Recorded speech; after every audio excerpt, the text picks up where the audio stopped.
The room didn't groan because of tariffs. They groaned because a congresswoman said the quiet part out loud. I know I'm a woman. In 5 words, she exposed the reality of women in politics, constantly interrupted, constantly dismissed. And suddenly, the fight over trade and tariffs became something much bigger, a fight about power and respect. Thank you, Mr. Chairman. Welcome, Mr. Secretary.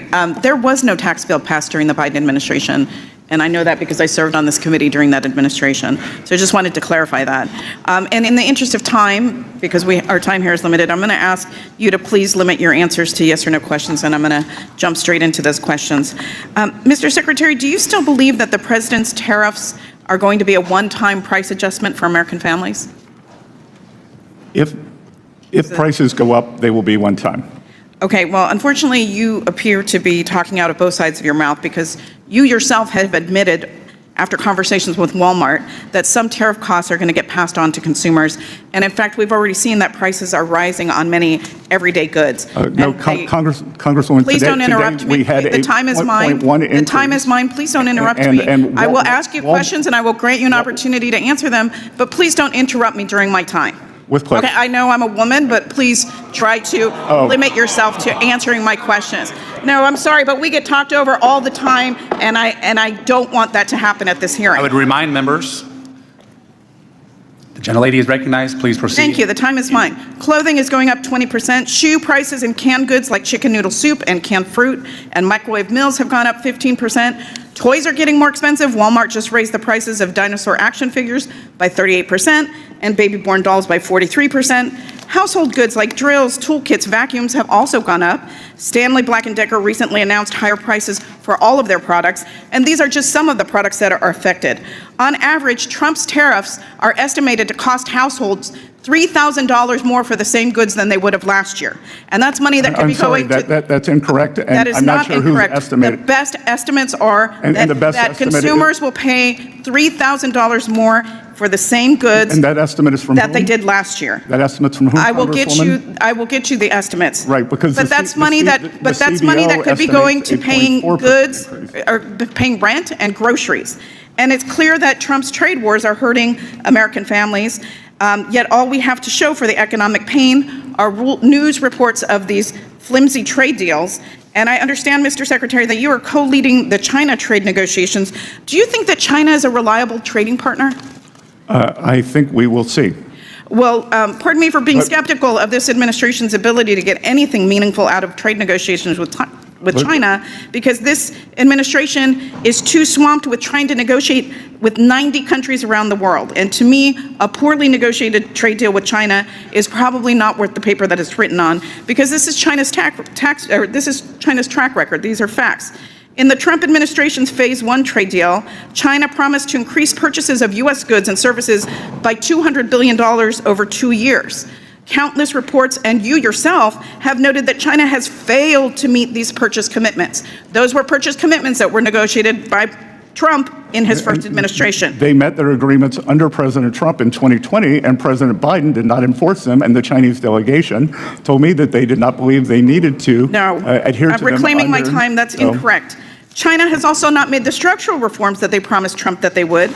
Many U.S. companies still reported widespread intellectual property theft and counterfeiting. So excuse me if the last attempt by the Trump administration to secure meaningful change from China doesn't exactly inspire any confidence in the current negotiations. And, quite frankly, negotiating trade agreements with China requires more time and effort than this administration has given so far. And that's why I was alarmed to hear this morning that Trump said that the U.S.-China deal was done after just 2 days of talks in London. Mr. Secretary, the press release on this so-called deal looks more like a framework. Congress, who has the constitutional authority over trade, needs the details of this supposed deal.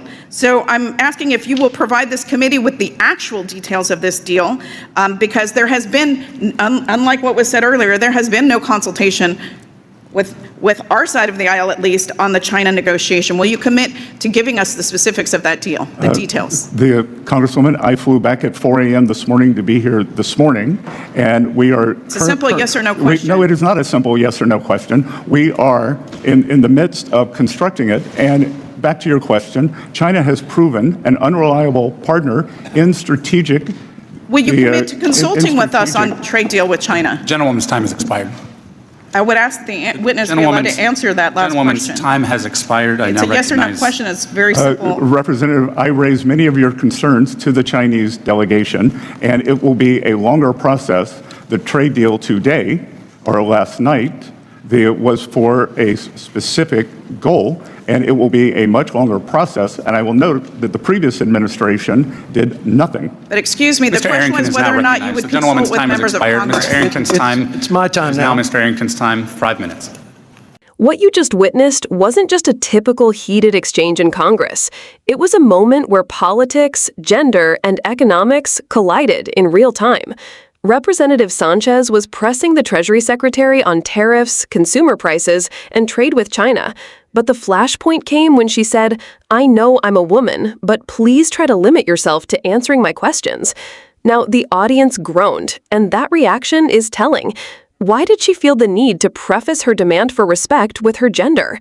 Because in congressional hearings, just like in broader society, women often struggle to hold the floor without being interrupted.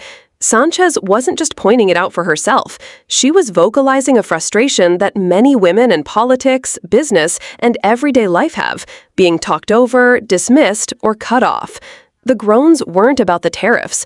They were about the discomfort of hearing a truth that many people would rather ignore. But beyond the gender dynamic, look at the substance of her questioning. She was trying to pin down the administration on tariffs, policies that directly affect the price of goods for ordinary Americans. She cited increases on clothing, toys, household goods, even canned soup. These aren't luxury items. These are the staples of working families. And when they cost more, that translates into real pressure on household budgets. The point she was driving home is that tariffs are not some abstract geopolitical chess move. They're essentially a hidden tax that consumers end up paying. Economists often say tariffs are supposed to protect American industry, but in practice, they're passed down the supply chain and land on the shoulders of the very families politicians claim they're fighting for. Her second big challenge was about China. Sanchez highlighted how past promises from China under the Trump administration largely went unfulfilled. Commitments to buy hundreds of billions of dollars of U.S. goods simply never materialized. Intellectual property theft and counterfeit practices remain rampant. And now she's skeptical that the current administration, juggling negotiations with nearly 100 countries at once, can deliver a meaningful breakthrough with Beijing.